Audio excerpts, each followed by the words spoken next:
கர்நாடகத்தின் முன்னாள் முதலமைச்சர் குமாரசாமி தற்பொழுது மத்திய அமைச்சராக இருக்கக்கூடியவர் செய்தியாளர் சந்திப்பில் ஈடுபட்டு கொண்டிருக்கும் போதே மூக்கிலிருந்து ரத்தம் வடிந்தது. என்ன நடந்தது என செய்தியாளர் பாரதி ராஜாவிடம் கேட்போம். பாரதி ராஜா, என்ன நடந்தது? தற்பொழுது மத்திய அமைச்சர் எங்கு அனுமதிக்கப்பட்டுள்ளார்? கண்டிப்பாக இன்று பாஜக மற்றும் மதசார்பற்ற ஜனதாதள கட்சி சார்பில் ஒரு கூட்டம் நடைபெற்றது. பெங்களூரு பிடிதி பகுதியில் உள்ள ஒரு ஹோட்டலில், கோல்ட் பீன்ஸ் ஹோட்டலில் இந்த சந்திப்பானது நடைபெற்றது. இந்த சந்திப்பு எதற்காக என்றால், மைசூரு நகர மேம்பாட்டு கழகத்தில் முறைகேடாக சித்தராமையாவின் மனைவி பெயருக்கு இடம் ஒதுக்கப்பட்டுள்ளதாக ஒரு குற்றச்சாட்டு இருந்தது. அது சட்டப்பேரவையிலும் எதிரொலித்தது.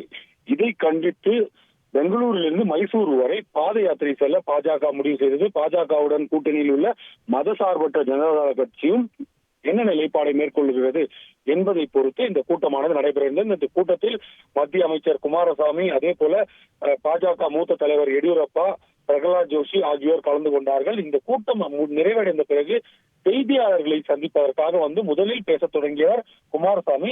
பேசிக் கொண்டிருந்த போது 2 வார்த்தை பேசிய போது திடீரென அவருக்கு இருமல் ஏற்பட்டு அவரது மூக்கிலிருந்து ரத்தம் வழிய தொடங்கியது. உடனடியாக அவர் தனது பேச்சை நிறுத்திக் கொண்டார். அவரது மகன் நிக்கில் குமாரசாமி உடனடியாக அவர் ஜெயநகர் பகுதியில் உள்ள அப்போலோ மருத்துவமனைக்கு அழைத்துச் சென்றார்.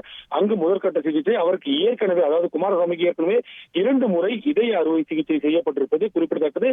இந்த நிலையில் அவர் மருத்துவமனைக்கு முதற்கட்ட, அதாவது முதல் சிகிச்சை பெறுவதற்காக அப்போலோ மருத்துவமனைக்கு அழைத்து செல்லப்பட்டுள்ளார். அதன் பிறகு அவர் எப்போதுமே சிகிச்சை எடுத்துக்கொள்ளும் மருத்துவமனைக்கு மாற்றப்படுவார் என்று எதிர்பார்க்கப்படுகிறது.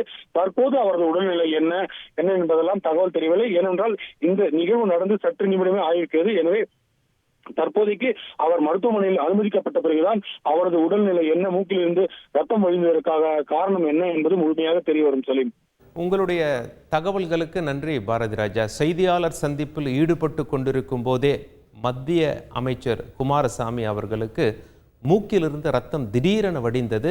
உடனே அவரை அங்கிருந்து மருத்துவமனை அழைத்து சென்றனர். அந்த காட்சிகளையும் அதற்கான விளக்கத்தையும் நாம் தற்பொழுது பார்த்தோம். செய்திகளை உடனுக்குடன் தெரிந்து கொள்ள உடனே சப்ஸ்கிரைப் பண்ணுங்க.